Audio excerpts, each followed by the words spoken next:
Hello my dear lovely students, welcome back to my channel Shubham lecturer. जितने भी हमारे student 7 मार्च को क्लास 12 केमिस्ट्री का पेपर देने जा रहे हैं वो इस वीडियो को देख के जाएंगे, क्योंकि आज के इस वीडियो में मैं आपके लिए लेकर आया हूं 12th केमिस्ट्री के उन सभी महत्वपूर्ण न्यूमेरिकल्स को जो आपके बोर्ड एग्जाम में यानी कि केमिस्ट्री के पेपर में 7 मार्च को देखने को मिलेंगे ही मिलेंगे।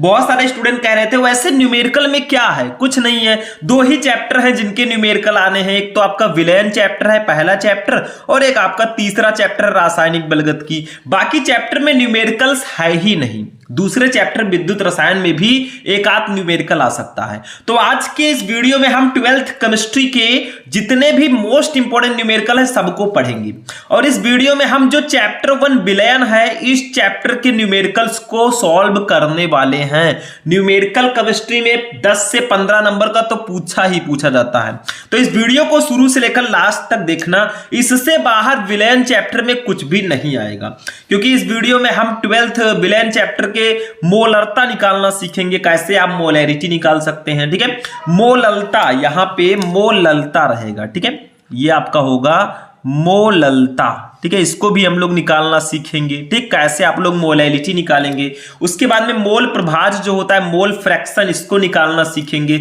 मोलल उन्नयन स्थिरांक, मोलल अवनमन स्थिरांक, इन सब टॉपिक से रिलेटेड न्यूमेरिकल आते हैं।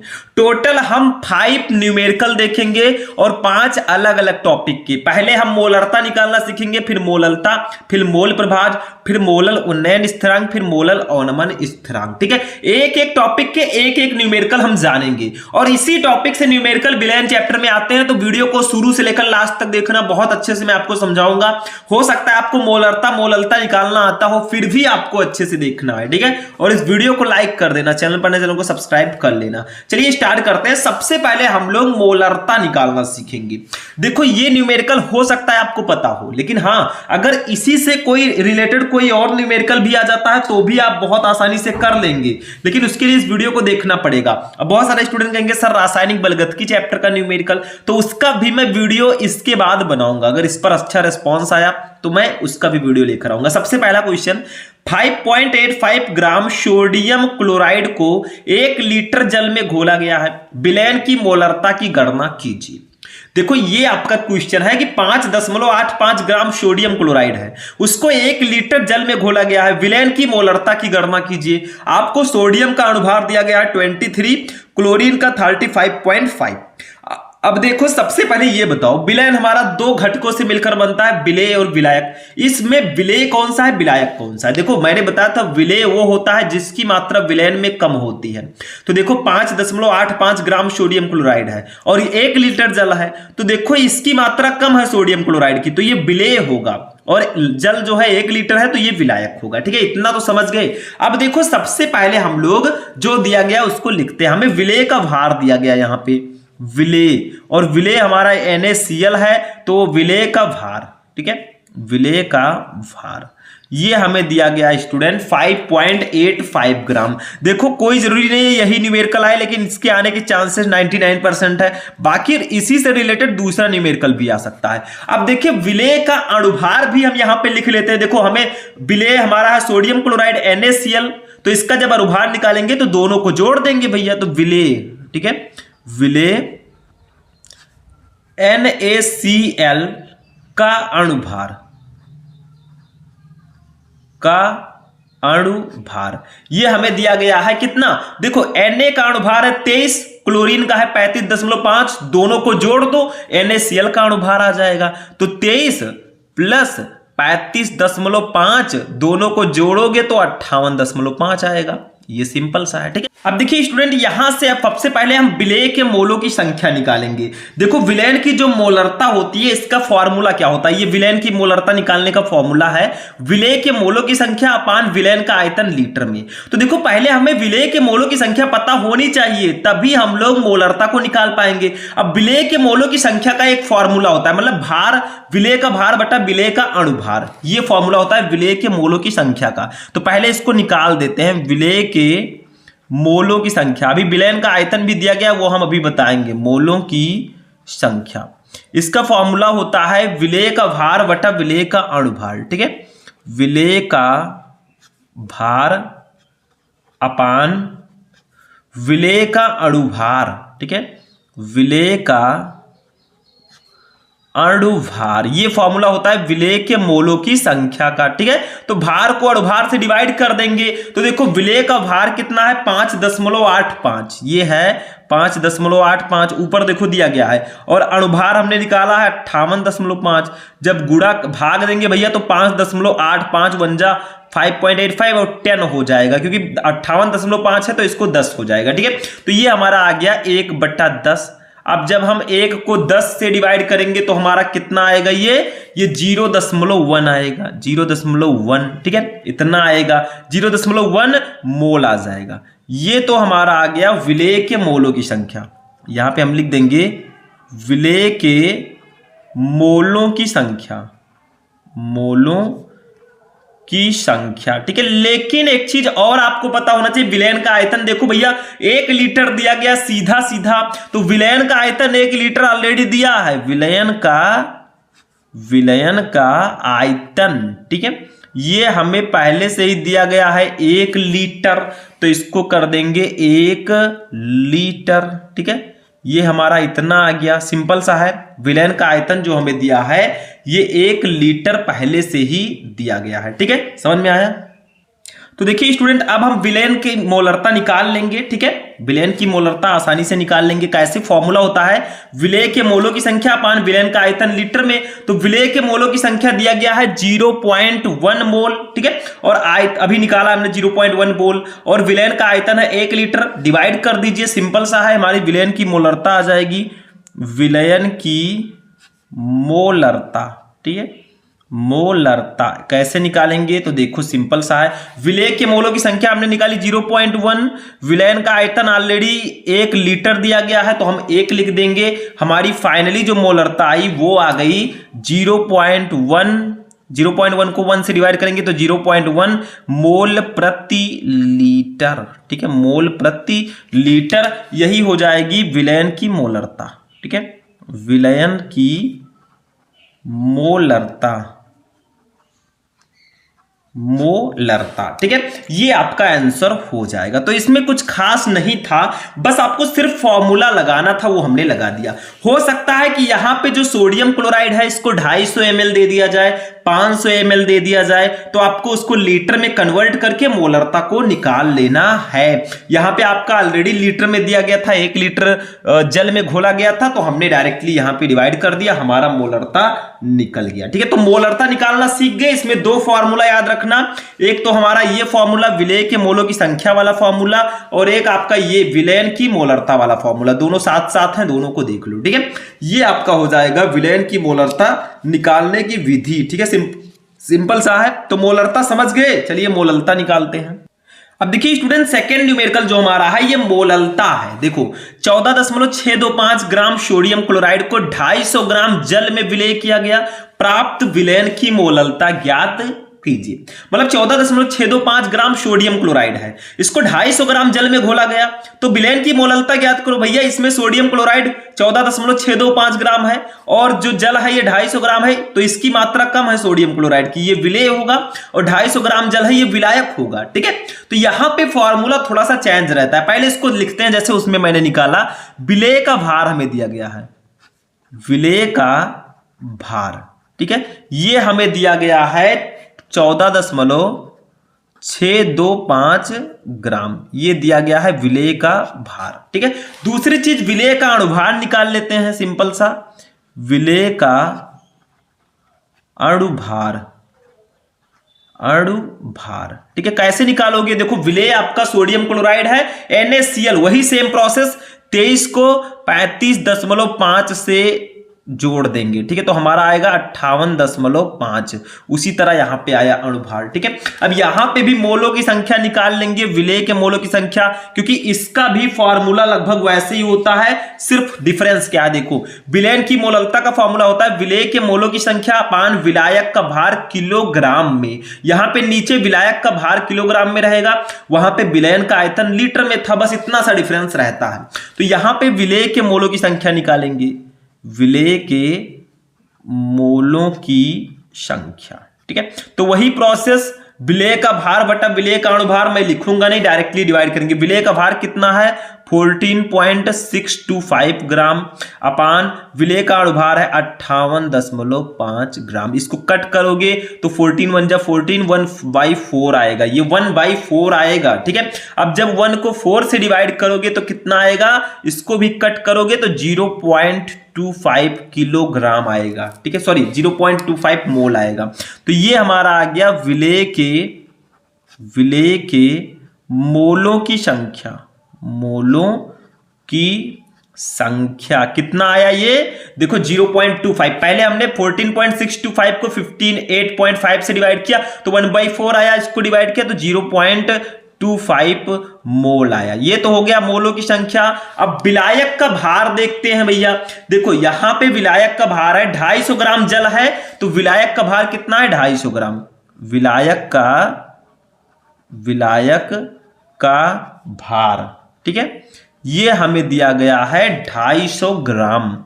अब बताओ 250 ग्राम को अगर हम ग्राम में किलोग्राम में बदलें, क्योंकि हमें किलोग्राम में पता होना चाहिए, या ग्राम में भी लिख सकते हैं, लेकिन देखिए 250 ग्राम को किलोग्राम में बदलेंगे तो देखो 1000 ग्राम इक्वल टू 1 किलोग्राम। तो अगर आपको 250 ग्राम को किलोग्राम में बदलना है तो इसको 1000 से डिवाइड करना होगा। ठीक है, अगर आपको ग्राम को किलोग्राम में बदलना है तो ये ग्राम 250 ग्राम है, इसको 1000 से डिवाइड कर दो, ये कट हो गया। यहां पे 25 1 जा 25, 25 4 जा हो जाएगा 1/4, यहां पे भी आएगा, इसको कट करोगे वही प्रोसेस 0.25 आएगा। ठीक है, तो विलायक का भार भी हमारा किलोग्राम में कितना आया, विलायक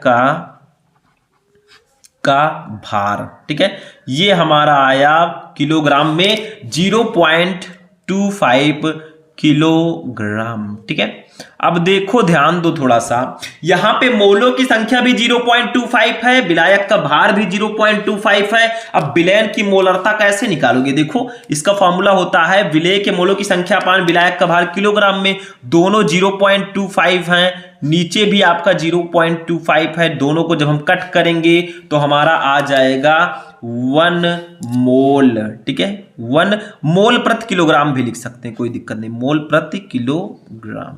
ठीक है, क्योंकि वहां पे मोल प्रति लीटर था मात्रक, क्योंकि नीचे विलयन का आयतन था। ठीक है, तो यहां पे ये विलयन की मोललता हो जाएगी, विलयन की मोललता। ठीक है, वही प्रोसेस है सेम, बस थोड़ा सा डिफरेंस है दोनों में। वहां पे विलयन का आयतन था फॉर्मूले में, यहां पे विलायक का भार किलोग्राम में है। ये देखो दोनों फॉर्मूला आप लोग इसमें याद रखिएगा। एक फॉर्मूला तो ये वाला जो मैंने बताया था पहले ही, वो आपको याद ही हो गया होगा। ठीक है, विलेय के मोलों की संख्या वाला, और एक ये विलयन की मोललता वाला। ठीक है, ये भी हो गया आपका।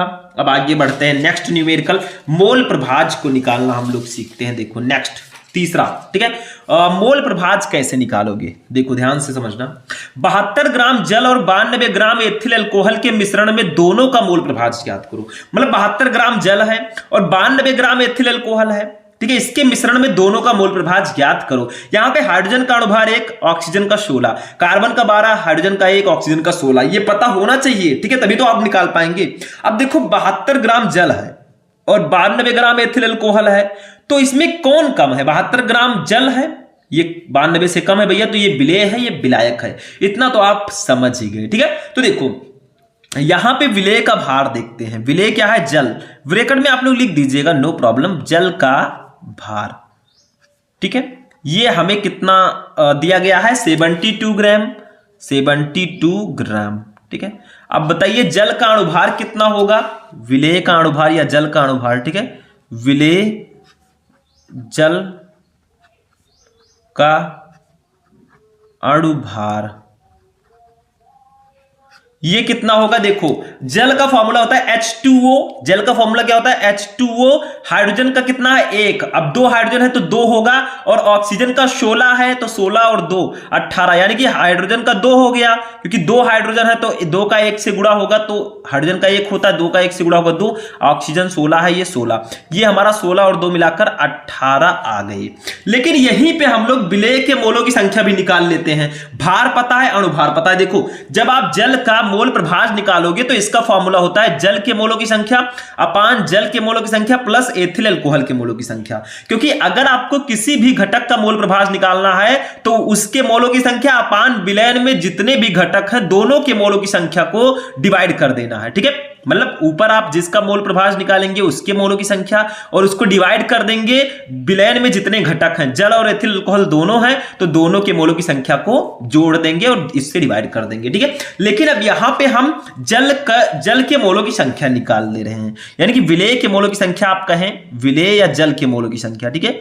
विलेय या जल के, विलेय जल ही हमारा के मोलों की संख्या, मोलों की संख्या, इसका फॉर्मूला होगा जल का भार बटा जल का अणुभार, यही फॉर्मूला होगा, या विलेय का भार बटा विलेय का अणुभार, तो जल का भार अपान जल का अणुभार, ठीक है, ये फॉर्मूला होगा, ठीक। एक एक का हम यहां पे निकालेंगे अभी कुछ देर बाद। अब देखिए जल का भार कितना है बताइए, ऊपर देखिए 72 ग्राम है, जल का अणुभार है 18, जब 18 को 72 को 18 से जब आप डिवाइड करेंगे तो आपका 4 ही तो आएगा भैया, कितना 4 आएगा, तो ये हमारा 4 हो गया, 4 मोल, ठीक है। ये विलेय के मोलों की संख्या आया, यानी कि जल के मोलों की संख्या लिख दीजिए, कोई दिक्कत नहीं है, जल के मोलों की संख्या, ठीक। ऐसे ही हम एथिल अल्कोहल के भी मोलों की संख्या निकाल लेंगे, फिर अभी एक एक का मोल प्रभार निकालेंगे। एथिल अल्कोहल का भार कितना है 92 ग्राम, तो आप लिख दीजिए एथिल अल्कोहल का फॉर्मूला होता है C2H5OH, ठीक है। इसका भार कितना है, ये विलायक है भैया, आप विलायक भी लिख सकते हैं, इसका भार है 92 ग्राम, 92 ग्राम, ठीक है। इसका अणुभार कितना होगा देखो, C2H5OH का अणुभार, ठीक है, ये कितना होगा, देखो कार्बन का ऊपर दिया गया, इसीलिए आपको दिया भी रहता है न्यूमेरिकल में, कार्बन का 12, हाइड्रोजन का 1, ऑक्सीजन का 16, तो देखो कार्बन का 12 होगा, 2 कार्बन है तो 12 गुणे 2 कर देंगे, ठीक है, 2 कार्बन है तो 2 हो जाएगा। हाइड्रोजन 5 है, हाइड्रोजन का 1 होता है, 1 गुणे 5 कर देंगे, फिर जोड़ देंगे, फिर ऑक्सीजन है, ऑक्सीजन का तो 16 होता ही है, हाइड्रोजन का 1 होता है। अब इसको सॉल्व करो, 12 का 2 से गुणा 24 प्लस 5 का 1 से गुणा 5 प्लस 16 और 1 17 हो जाएगा, ठीक है, 17। अब जोड़ो इसको, कितना होगा देखो, ये 17 5 22, 22 और 24 46 हो जाएगा। ये आ गया हमारा C2H5 का अणुभार, C2H5OH का अणुभार, ठीक है, अणुभार। अब इसके भी मोलों की संख्या निकाल लेंगे, देखो निकालेंगे C2H5OH के मोलों की संख्या, मोलों की संख्या ऐसे ही आपको करना, इसमें कुछ खास है नहीं, तो भार बटा अणुभार कर देंगे, भार है 92, अणुभार है 46, कट करो 46 2 जा, ये 2 आएगा, मतलब C2H5OH के मोलों की संख्या आएगी 2 मोल, ठीक है, ये भी आ गया।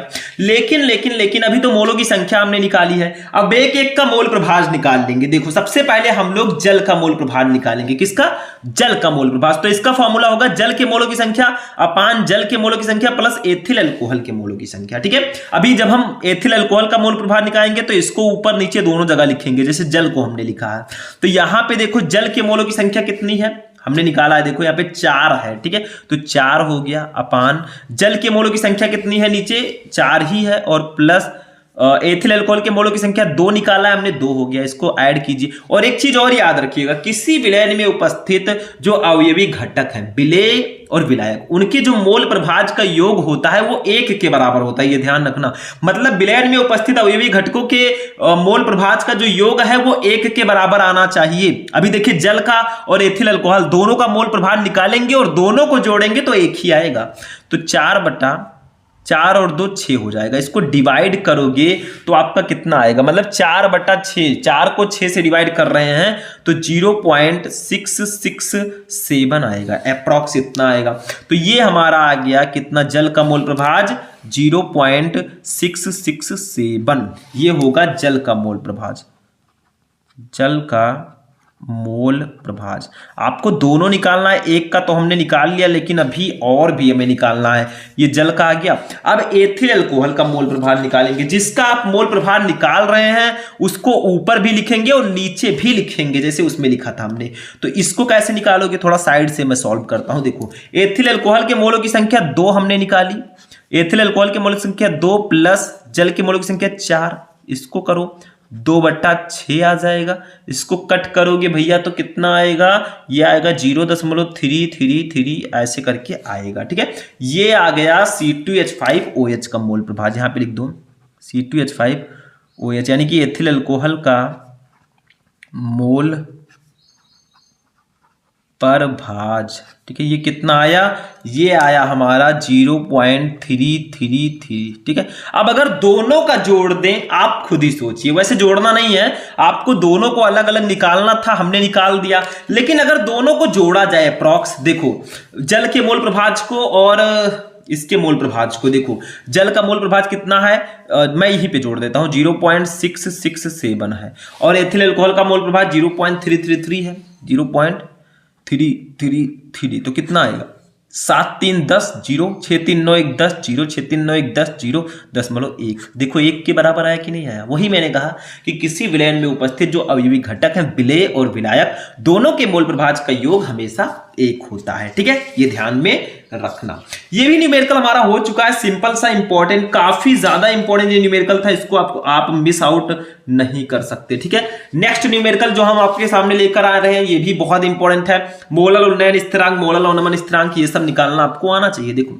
12 ग्राम ग्लूकोज को 100 ग्राम जल में घोलने पर विलयन का क्वथनांक 100.34 डिग्री सेल्सियस पाया गया। ग्लूकोज के मोलल उन्नयन स्थिरांक की गणना कीजिए भैया।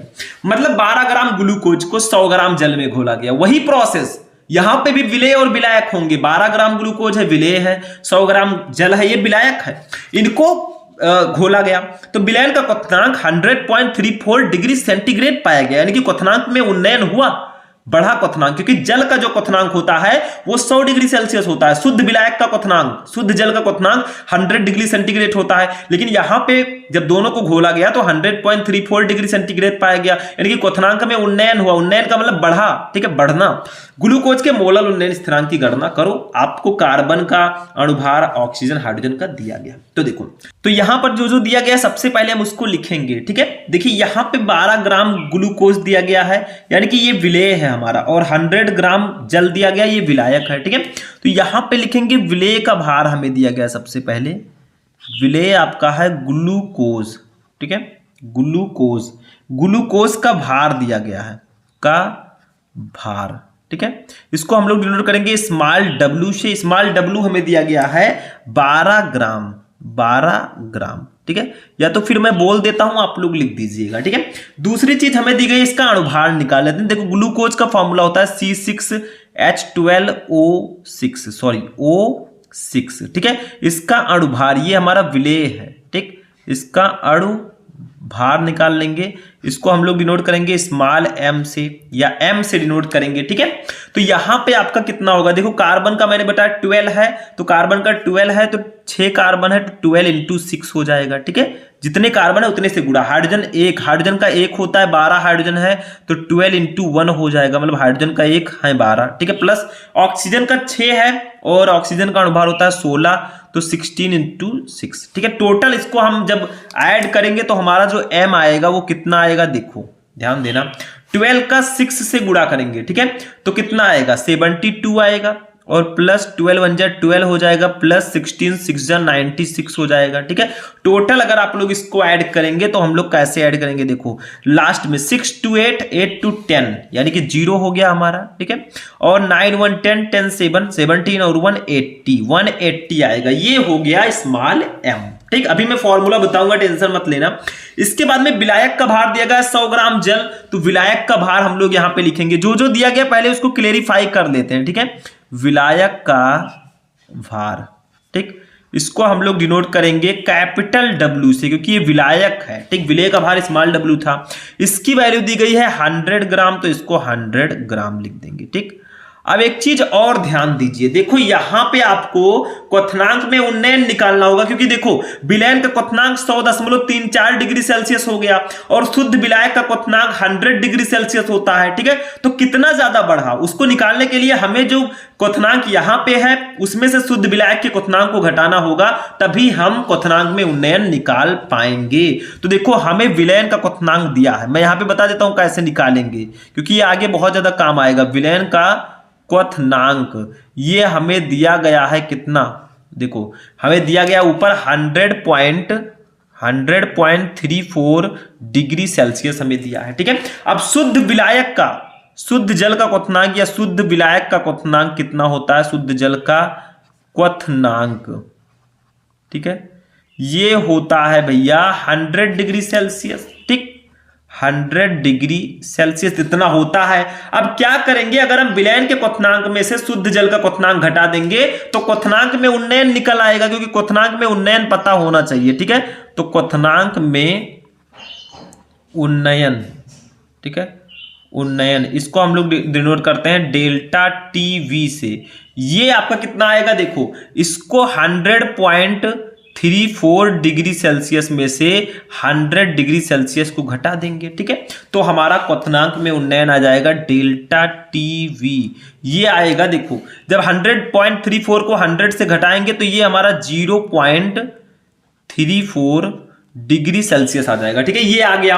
अब इतनी चीजें हमें दी गई थी, हमें जो निकालना है उसको देख लेते हैं। हमें यहां पे निकालना है ग्लूकोज के मोलल उन्नयन स्थिरांक, आपको निकालना है। मोलल उन्नयन स्थिरांक को हम लोग Kb से प्रदर्शित करते हैं। ठीक है, इसी को निकालना है। तो चलिए एक फॉर्मूला लगाते हैं, उसी फॉर्मूले पर आप लोग इस वैल्यू को रख देंगे और आपका ये न्यूमेरिकल सॉल्व हो जाएगा। देखिए फॉर्मूला क्या है मोलल उन्नयन स्थिरांक का। देखो, मोलल उन्नयन स्थिरांक, ठीक है, मोलल उन्नयन स्थिरांक, ठीक, इसको हम लोग डिनोट करते हैं केवी से। और केवी इक्वल टू आपका फॉर्मूला क्या होगा? देखो, एक फॉर्मूला होता है KV equal to delta TB into M into capital W रहेगा ऊपर। ठीक है, capital W upon 1000 into small W. ठीक है, अगर आपको यहां पे कुछ भी निकालना है, जैसे मान लीजिए आपको m निकालना है, तो आप इसी फॉर्मूले को उल्टा सीधा करके निकाल सकते हैं। ठीक है, तो Kb इक्वल टू हमारा आ जाएगा, देखो एक एक वैल्यू को रखेंगे। डेल्टा टीबी की वैल्यू देखिए, यहां पे क्वथनांक में उन्नयन 0.3 डिग्री 4 डिग्री सेल्सियस, तो 0.34 इंटू एम, अणुभार कितना था ऊपर हमने निकाला था 180। ठीक है, देखिए यहां पे अणुभार हमने निकाला था 180। ठीक है, इंटू कैपिटल डब्ल्यू, विलायक का भार कितना है? विलायक का भार हमारा है 100 ग्राम, तो इसको 100 कर देंगे। ठीक है, अपान नीचे हो जाएगा 1000 आपका ऑलरेडी है, इंटू स्मॉल डब्ल्यू, देखिए ऊपर 12 ग्राम दिया गया है सिंपल सा। ठीक है, तो 12 इसको भी कर देंगे। अब यहां पे आपको क्या करना है, थोड़ा सा माइंड लगाइएगा। Kb इक्वल टू हमारा कितना आ जाएगा? देखिए 0.34 है, यानी कि इसको हम 100 से गुणा कर देंगे। देखो ये दशमलव है 2 अंक पर, इसको 100 से गुणा करोगे तो 0.2 अंक बाद चला जाएगा, तो ये 34 हो जाएगा। 0.34 को 100 से गुणा करोगे 34 हो जाएगा, इंटू 180 हो गया। नीचे आपका है 1000, ठीक है, इंटू 12 है। ठीक, 0 से 0 कैंसिल कर देंगे। ठीक है, इतना कैंसिल हो गया। अब दोनों को गुणा कर देंगे, जैसे Kv इक्वल टू हमारा आ जाएगा, देखो ध्यान देना, 34 को 18 से गुणा करेंगे तो कितना आएगा? 34 इंटू 18, ये आपका 612 आएगा, यानी कि 612 अपान ये 12 को 100 से गुणा करेंगे तो 1200 ही रहेगा। ठीक है, अब इसको जब आप डिवाइड करोगे तो अप्रॉक्स आपका 0.51 आ जाएगा, और यही हमारा आंसर भी होगा। ठीक है, Kb इक्वल टू हमारा आ जाएगा 0.51 डिग्री सेल्सियस प्रति मोलल, या डिग्री सेल्सियस मोलल इनवर्स भी आप लिख सकते हैं। ठीक है, ये Kb हो जाएगा, तो ये आपका मोलल उन्नयन स्थिरांक हो जाएगा Kb equal to 0.51 degree Celsius प्रति मोलल। तो ये फॉर्मूला आप लोग याद रखना। यहां से अगर डेल्टा टीबी पूछा जाता है तो इन सबको इधर ले जाओ, m पूछा जाता है इसको इससे गुणा कर दो, बाकी को नीचे लेकर चले जाओ, बस इसी फॉर्मूले पर आपको अप्लाई कर देना है, ये न्यूमेरिकल आपका लग जाएगा। ठीक है, तो ये मोलल उन्नयन स्थिरांक से रिलेटेड न्यूमेरिकल था। अब नेक्स्ट हम देखेंगे एक लास्ट न्यूमेरिकल हमारा होगा, ये क्या है? देखो, इसमें मोलल अवनमन स्थिरांक जैसे आपका होता है। ठीक है, देखो 7.5 ग्राम पदार्थ को 75 ग्राम जल में घोलने पर हिमांक में 1.2 डिग्री सेल्सियस की कमी हुई। पदार्थ का अणुभार ज्ञात कीजिए। यहां पे आपको अणुभार जो m है वो निकालना है, क्योंकि पदार्थ का नाम नहीं दिया गया। ठीक है, जल का मोलल अवनमन स्थिरांक Kf, मोलल अवनमन स्थिरांक को Kf से डिनोट करते हैं। ये हमारा 1.86 डिग्री सेल्सियस दिया गया, तो जो जो दिया गया उसको लिखेंगे। देखो 7.5 ग्राम पदार्थ है, इसको 75 ग्राम जल में घोला गया, तो ये 7.5 जो है ये विलेय होगा, तो विलेय के भार को हम W से डिनोट करते हैं। यहां पे मैं लिखूंगा नहीं, क्योंकि उसमें मैंने लिख दिया था। ठीक है, ये 7.5 ग्राम दिया गया। ठीक है, इसके बाद में देखो 75 ग्राम जल में घोला गया है। ठीक है, यहां पे 75 ग्राम जल है, ये विलायक होगा, इसको कैपिटल W से डिनोट करेंगे। ये 75 ग्राम है। ठीक है, अब यहां पे हिमांक में 1.2 डिग्री सेल्सियस की कमी हुई, यानी कि हिमांक में अवनमन हुआ। इसको डेल्टा TF, कमी को अवनमन से उन्नयन जो होगा वो बढ़ोतरी को प्रदर्शित करता है। तो डेल्टा TF हमारा 1.2 डिग्री सेल्सियस दिया गया है। जल का मोलल अवनमन स्थिरांक KF भी दिया गया है, ये मोलल अवनमन स्थिरांक है, ये 1.86 डिग्री सेंटीग्रेड है। आपको पदार्थ का अणुभार यानी कि M निकालना है, इसको निकाल लेंगे। ठीक है, तो इसका एक फॉर्मूला होता है, वही हम लोग लगाएंगे। देखो, पदार्थ का अणुभार, पदार्थ का अणुभार, ठीक है, ये आपका फॉर्मूला होगा। यहां पे M इक्वल टू आपका होगा, देखो उसी तरह लगभग 1000 into KF into small w अपान delta TF into capital W। ठीक है, वहां पे KF के जगह पर KV था, क्योंकि वहां पे मोलल उन्नयन स्थिरांक था, यहाँ पे अवनमन स्थिरांक है। वहां पे क्वथनांक में उन्नयन था तो डेल्टा TB था, यहाँ पे TF है। बाकी फॉर्मूला उसी तरह है। ठीक है, आप लोग अगर देखेंगे तो M इक्वल टू सिर्फ उल्टा सीधा कर दिया गया है। 1000 यहां पे लिखिएगा थोड़ा सा। ठीक है, 1000 एक 0 और बढ़ा दीजिएगा। ठीक है, तो 1000 आपका ये हो जाएगा इंटू KF की वैल्यू 1.86 है, लिख देंगे। स्मॉल W की वैल्यू देखिए 7.5 है, इनको भी लिखेंगे। ठीक है, अपान डेल्टा TF की वैल्यू देखिए 1.2 है, इसको भी लिख देंगे। और इस कैपिटल W की वैल्यू 75 है, इसको भी लिख देंगे। ठीक है, अब इसको हम मल्टीप्लाई कर देंगे। देखो ध्यान देना, 1000 को देखो, 1000 को पहले इससे डिवाइड करोगे आप लोग, जैसे यहाँ पे थोड़ा सा माइंड आपको लगाना है। ठीक है, 1.2 इंटू आपका है, तो 1000 को हम इससे डिवाइड मतलब मल्टीप्लाई कर देंगे। ठीक है, तो कितना आएगा देखो 1000, या ऐसे रहने देते हैं अभी कुछ देर के लिए। 1000 आपका ऐसे रहेगा, 1.86 है इंटू 7.5 है, नीचे वाले को हम मल्टीप्लाई कर देते हैं। देखो 1.2 का 75 से जब आप मल्टीप्लाई इसको करेंगे तो ये 90 आएगा, अप्रॉक्स 90।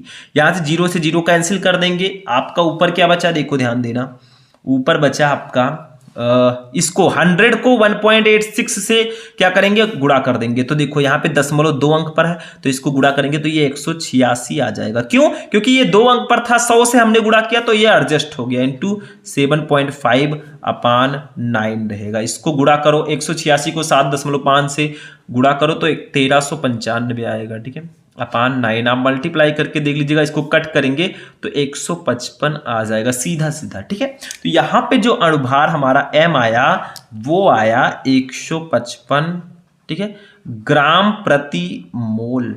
ठीक है, ये आपका आंसर आ गया, यही अणुभार है। तो इसमें कुछ करना हमें नहीं था, बस सिर्फ हमें क्या करना था, जो जो वैल्यूज दी गई थी उनको लिखना था और इस फॉर्मूले पर अप्लाई कर देना था। तो इससे आपको फॉर्मूला तो पता चल ही गया कि आखिर न्यूमेरिकल्स में फॉर्मूला कौन कौन सा हमें अप्लाई करना है। कोई भी न्यूमेरिकल आता है उसको आसानी से कैसे सॉल्व करना है। ठीक है, तो ये हमारा लास्ट न्यूमेरिकल था, क्योंकि मैंने आपको बताया था कि हम इस क्लास में मोलरता, मोललता, मोल प्रभाज, मोलल उन्नयन स्थिरांक, मोलल अवनमन स्थिरांक, इन पांचों को निकालना सीखेंगे और हमने सीखा भी। ठीक है, अगर इससे रिलेटेड कोई भी न्यूमेरिकल आता है बहुत आसानी से आप कर पाएंगे अगर इसको लास्ट तक देखे होंगे। ठीक है, तो आज का क्लास यहीं पर फिनिश होगा। इस वीडियो को लाइक करना, चैनल पर नए चैनल को सब्सक्राइब कर लेना। मिलेंगे हम फिर नेक्स्ट वीडियो में नेक्स्ट टॉपिक के साथ, तब तक के लिए जय हिंद।